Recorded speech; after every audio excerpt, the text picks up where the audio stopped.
My name is Eamon Butler, and I'm director of the Adam Smith Institute, which, as you should all know by now, is a free market think tank. The title of our talk this evening is The Great Crash of 2008, Are Governments or Markets to Blame?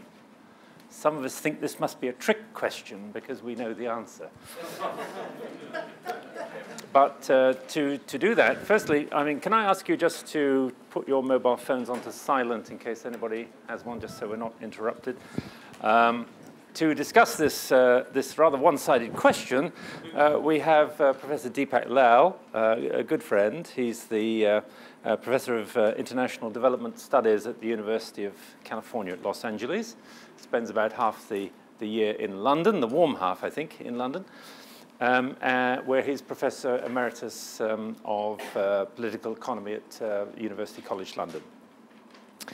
And he is president of the Mont Pelerin Society, which is a society of free market, liberal economists and social thinkers, which was started by Friedrich Hayek in 1947. He's president of that. And most important of all, he is a senior fellow of the Adam Smith Institute. So there you are. Unfortunately, he blotted his copybook because he has actually worked for the government for quite a long time. He was a member of the Indian Foreign Service in the 1960s and served at the World Bank, the Organization for Economic Cooperation and Development, and it just gets worse from there on. Still, we've all got to make a bean, haven't we?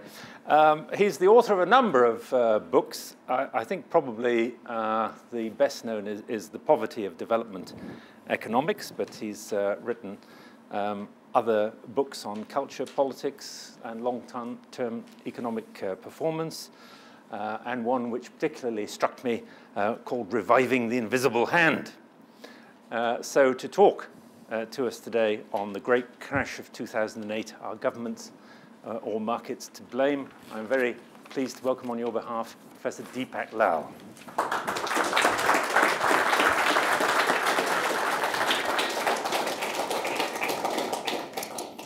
Thank you very much, Eamon. Well, that last book which Eamon mentioned is actually here, and my publisher is here, and he's left some flyers at the back at which you can buy it at a discount, I gather. Now, in the early 1980s, I was working at the World Bank whilst the Third World was engulfed by a debt crisis. And there seemed to be eerie similarities between what was going on then and what is happening now. But they're very different outcomes.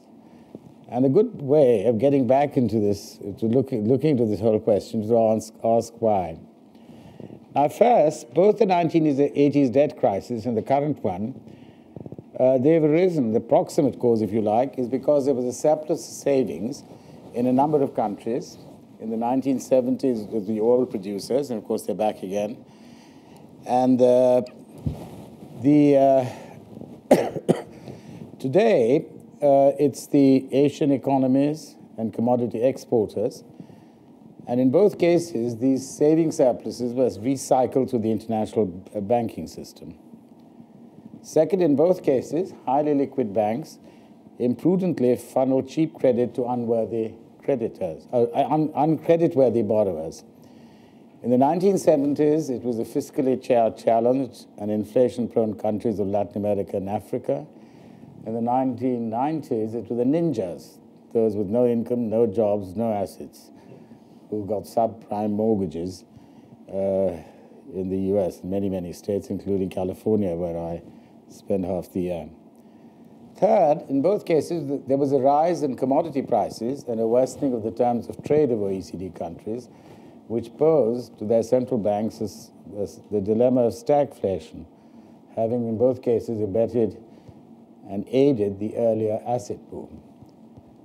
Fourth, in both cases, imprudent banks sought bailouts from taxpayers, in both cases claiming that their demise would fatally damage the world's financial system, lead to systemic crises, so the whole thing would come crumbling down over one's head.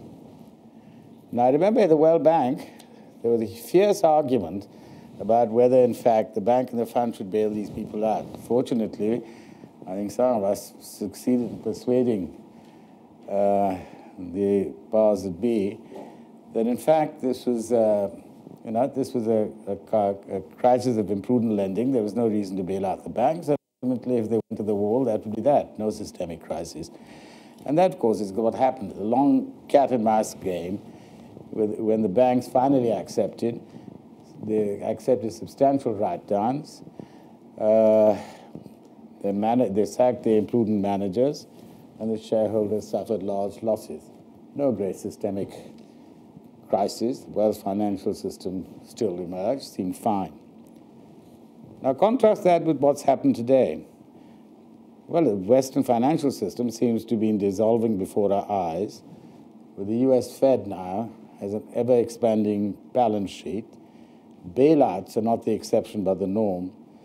And there's all this talk about a deep and prolonged recession, possibly with deflation, rising unemployment, Keynes' famed liquidity trap about to engulf the world's major economies.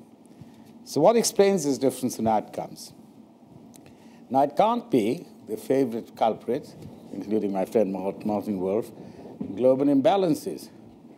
After all, these are the origins of both crises, and the global imbalances in the 1980s didn't lead to these dire consequences which we see today. I believe it's the differences in financial structures within which these temporarily separated but largely similar crises occurred. Now, in the 1970s, the recycling of the global surpluses, which of course is exactly what you'd expect in an integrated, globalized world, this was undertaken by the offshore branches of Western money center banks. And these offshore branches were neither supervised, but most importantly, didn't have access to the lender of last resort facilities of their parent country's central bank. So when their third world, so-called euro-dollar loans went into default, there was no direct threat to the Western banking system.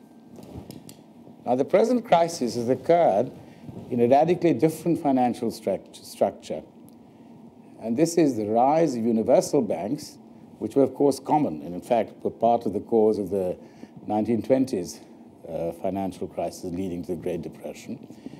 But we've seen these emerge again as a result of the UK's Big Bang financial liberalization in the 1980s and the abolition of the Glass-Steagall Act by the Clinton era. Now, the Glass-Steagall Act had kept a firewall between the commercial and investment banking parts of the financial system since the 1930s. And this was partly because the former, the commercial banks had deposit insurance and access to the central bank's lender of last resort facilities, while the investment banks did not. Now, I want to explain briefly, because there's a lot of discussion in the financial press, and a lot of the self-interested bankers who I'll come to later on as part of the lecture, they seem to completely against this for well-known reasons. And the thing is, people don't understand why it actually matters to have this separation. Now, unfortunately, many of my academic colleagues have also been responsible, going back to a famous book by Gurley and Shaw and various other characters, in removing the distinction between non-bank financial intermediaries and banks.